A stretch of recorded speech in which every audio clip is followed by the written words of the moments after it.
आज के हम अपने इस टॉपिक में बात करेंगे कि हम किस तरह रैशनल फ्रैक्शन को पार्शियल फ्रैक्शन में तब्दील करते हैं। First of all rational fraction की टू टाइप्स हैं, number one proper, number two improper. Proper rational fraction वो फ्रैक्शन होती है जिसमें न्यूमरेटर की डिग्री डिनोमिनेटर की डिग्री से छोटी हो।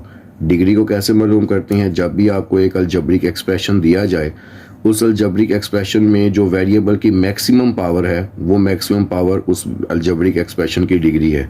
इस पूरे अलजेब्रिक एक्सप्रेशन में जो वेरिएबल की मैक्सिमम पावर है वो कितनी है? 1। इसलिए इस अलजेब्रिक एक्सप्रेशन की डिग्री है 1। इस तरह अगर आप इस अलजेब्रिक एक्सप्रेशन को देखें तो यहाँ पर वेरिएबल की मैक्सिमम पावर कितनी है? 2। तो इस पूरे अलजेब्रिक एक्सप्रेशन की जो डिग्री है वो कितनी है? 2।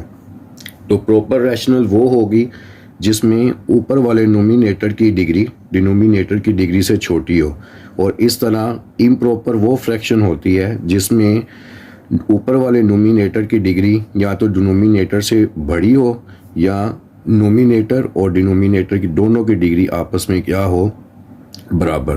तो इन दोनों कंडीशन में आपकी रैशनल फ्रैक्शन प्रॉपर के इम्प्रॉपर कहलाती है, और अगर आपके नोमिनेटर की डिग्री डिनोमिनेटर की डिग्री से छोटी हो तो इस कंडीशन में आपकी रैशनल फ्रैक्शन प्रॉपर कहलाती है। रैशनल फ्रैक्शन को पार्शियल में तब्दील करने के लिए आपकी रैशनल फ्रैक्शन का प्रॉपर होना लाजमी है। प्रॉपर फ्रैक्शन को हम डायरेक्ट जो है वो किस में चेंज करते हैं? रैशनल में। लेकिन अगर आपको स्टार्ट में क्वेश्चन में इम्प्रॉपर फ्रैक्शन दी जाए तो इम्प्रॉपर को पहले आप किस में चेंज करेंगे? प्रॉपर में, और वो प्रॉपर फ्रैक्शन जो है वो आपकी किस में तब्दील होगी? पार्शियल फ्रैक्शन में। रैशनल फ्रैक्शन को पार्शियल फ्रैक्शन में तब्दील करने के लिए रैशनल फ्रैक्शन के डिनोमिनेटर में जितने भी फैक्टर्स आते हैं उन फैक्टर्स को हम कांस्टेंट लगा के अलग करते हैं।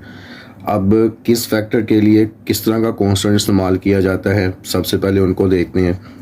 अगर आपको कोई रैशनल फ्रैक्शन में से प्रॉपर फ्रैक्शन दी जाए और उस प्रॉपर फ्रैक्शन के नीचे कोई ऐसा फैक्टर हो जिसको जो लीनियर फैक्टर हो, तो लीनियर फैक्टर को अलग करने के लिए आप सिंपल एक सिंगल कांस्टेंट लगाएंगे और उस लीनियर फैक्टर को अलग कर लेंगे। इस तरह अगर कहीं पे लीनियर फैक्टर्स फ्रैक्शन में 2 आ जाएं तो दोनों लीनियर फैक्टर्स को आपने सिंगल कांस्टेंट से जो है वो क्या करना है? अलग करना है। और हर फैक्टर्स को जब हम कांस्टेंट लगा के अलग करेंगे तो सब के दरमियान आपने साइन कौन सा लगाना है? प्लस का।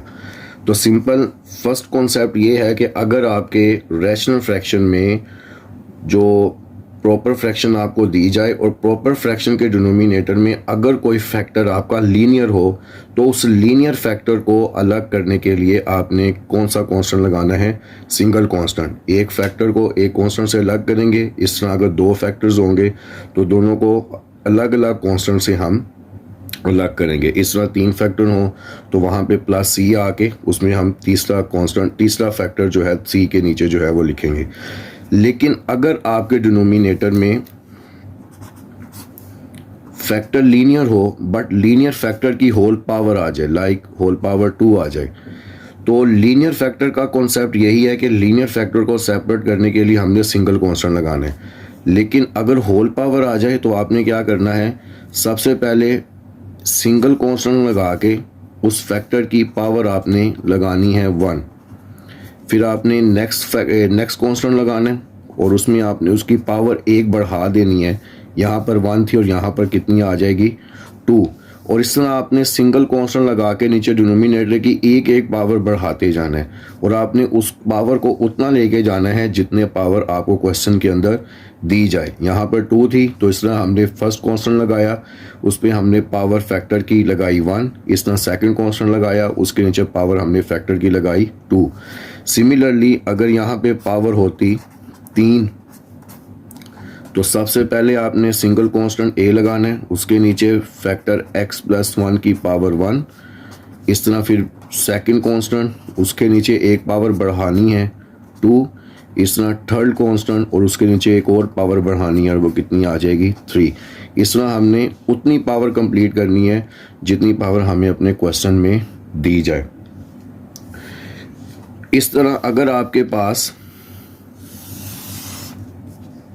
ऐसा फैक्टर आ जाए जिसमें डिनोमिनेटर में लीनियर नहीं 2 डिग्री फैक्टर मौजूद हो, तो 2 डिग्री फैक्टर को अलग करने के लिए आप डबल कांस्टेंट लगाते हैं, ठीक है। और सिमिलरली जिस तरह हमने ये पढ़ा है कि सिंगल कांस्टेंट के लिए लीनियर फैक्टर के लिए सिंगल कांस्टेंट लगाना है, बट अगर लीनियर फैक्टर की पावर कुछ ना कुछ आ जाए, होल पावर आ जाए, तो हम उसमें सिंगल कांस्टेंट से अलग अलग करते हैं, बट नीचे वाले फैक्टर की एक एक पावर बढ़ाते जाते हैं। इसी तरह अगर कोई 2 डिग्री फैक्टर फ्रैक्शन में आ जाए बट उसकी होल पावर हो, तो 2 डिग्री फैक्टर को अलग करने के लिए कितने कांस्टेंट लगाए जाते हैं? 2। लेकिन जो होल पावर का कॉन्सेप्ट है वो ये है कि अगर लीनियर था तो सिंगल कांस्टेंट लगा के एक एक पावर बढ़ानी है, लेकिन अगर आपके पास वो 2 डिग्री फैक्टर है तो उसमें 2 कांस्टेंट लगा के आपने एक एक पावर बढ़ानी है। मतलब अब यहाँ पे सबसे पहले क्या होगा, इसमें आएगा एक्स स्क्वायर प्लस 1, इसकी पावर आप लगा लें 1, सिमिलरली प्लस, और अगले 2 कांस्टेंट कौन से होंगे? सी एक्स प्लस डी, और इसमें अब आपने इसकी एक पावर बढ़ानी है और वो कितनी आ जाएगी? एक्स स्क्वायर प्लस 1 और इसकी पावर 2। अगेन इसको भी आपने वहाँ तक पावर बढ़ानी है जितनी पावर आपको क्वेश्चन के अंदर दी जाए। तो हम अपने टॉपिक को एक मरतबा रिपीट करते हैं कि इसमें हमने जो ये देखना है कि रैशनल फ्रैक्शन को पार्शियल फ्रैक्शन में कैसे तब्दील करना है। दूसरी बात, प्रॉपर इम्प्रॉपर में आपको फ़र्क पता होना चाहिए, और ये भी पता होना चाहिए कि जब हमने अपनी रैशनल फ्रैक्शन को पार्शियल फ्रैक्शन में तब्दील करना है तो उस वक़्त हमारी रैशनल फ्रैक्शन प्रॉपर होनी चाहिए। अगर वो प्रॉपर नहीं है, इम्प्रॉपर है, तो इम्प्रॉपर को सबसे पहले हम प्रॉपर में करेंगे और उस प्रॉपर को हम फिर किस में कन्वर्ट करेंगे? पार्शियल फ्रैक्शन में। पार्शियल फ्रैक्शन में कन्वर्ट करने के लिए जब हम कोई भी रैशनल फ्रैक्शन दी जाएगी तो हमने उसके डिनोमिनेटर में जितने भी फैक्टर्स होंगे उन सारे फैक्टर्स को क्या करना है? अलग अलग करना है। अगर फैक्टर आपका लीनियर होगा तो सिंगल कांस्टेंट लगा के अलग करना है। इस तरह जितने भी लीनियर फैक्टर्स होंगे सबको सिंगल कांस्टेंट लगा के अलग किया जाएगा। इस तरह अगर लीनियर फैक्टर की होल पावर है तो लीनियर फैक्टर की होल पावर के लिए आपने सिंगल कांस्टेंट लगाना है, लेकिन फैक्टर के जो नीचे वाला फैक्टर है उस फैक्टर की एक पावर, और इस तरह एक एक पावर करके एक एक कांस्टेंट के नीचे आपने पावर को बढ़ाते जाना है, और वहाँ तक पावर आपने बढ़ानी है जितनी पावर आपको क्वेश्चन के अंदर दी गई हो।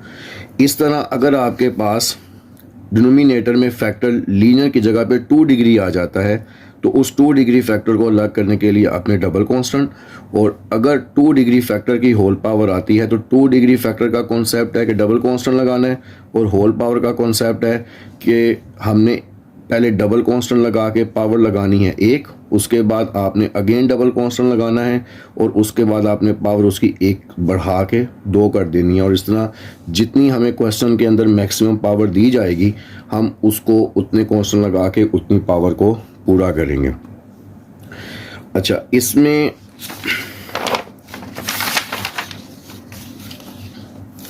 सबसे पहले ये एक क्वेश्चन आपके सामने लिखा है, इसको हम सोल्व करते हैं। ये एक रैशनल फ्रैक्शन है और सबसे पहले आप इसे ये चेक करें कि क्या ये प्रॉपर है या इम्प्रॉपर। अगर आप ऊपर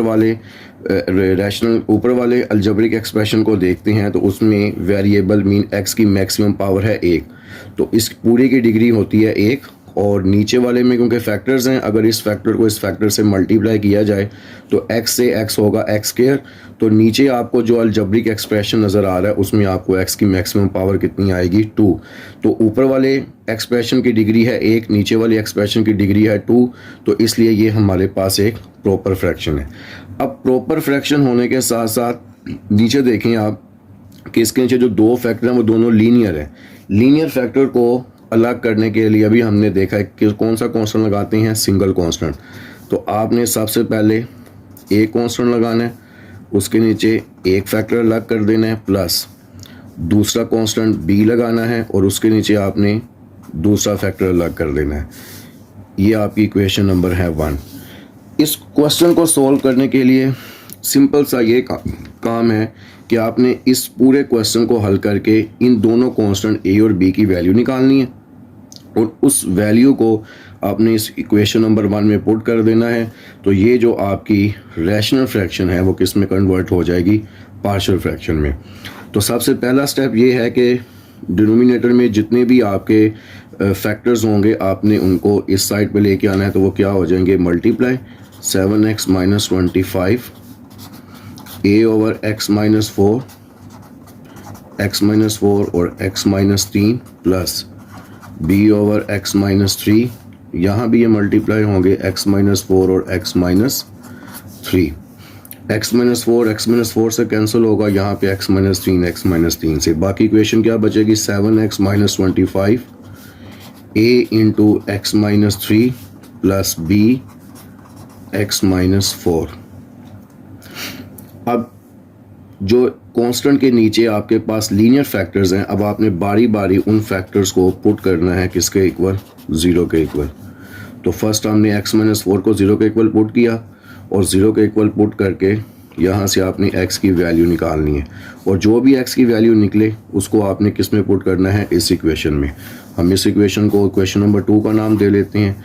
यहाँ पे आप लिखें पुट इन इक्वेशन 2। कैसे पुट करना है, सबसे पहले आप अपनी इक्वेशन लिख लें।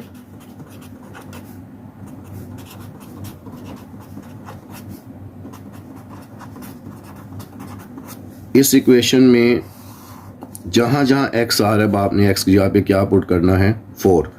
तो 7 इंटू 4 माइनस 25 a 4 माइनस 3, यहाँ पे देखें 4 माइनस 4 क्या होगा, 0, और 0 जब b से मल्टीप्लाई होगा तो उसको क्या कर देगा, 0, इसलिए यहाँ पर इसको फर्दर हल करने की ज़रूरत नहीं है। 7 4 ज़ा 28 माइनस 25, 4 माइनस 1 1 को a से मल्टीप्लाई करेंगे तो a, और 28 में से 25 माइनस होगा तो a की वैल्यू कितनी आ गई, 3। इसी तरह a के नीचे वाले हमने फैक्टर को x माइनस 4 को पुट किया था 0 के इक्वल। अब इस तरह हमने b के नीचे जो फैक्टर है x माइनस 3, अब आपने x माइनस 3 को पुट करना है किसके इक्वल, 0 के इक्वल।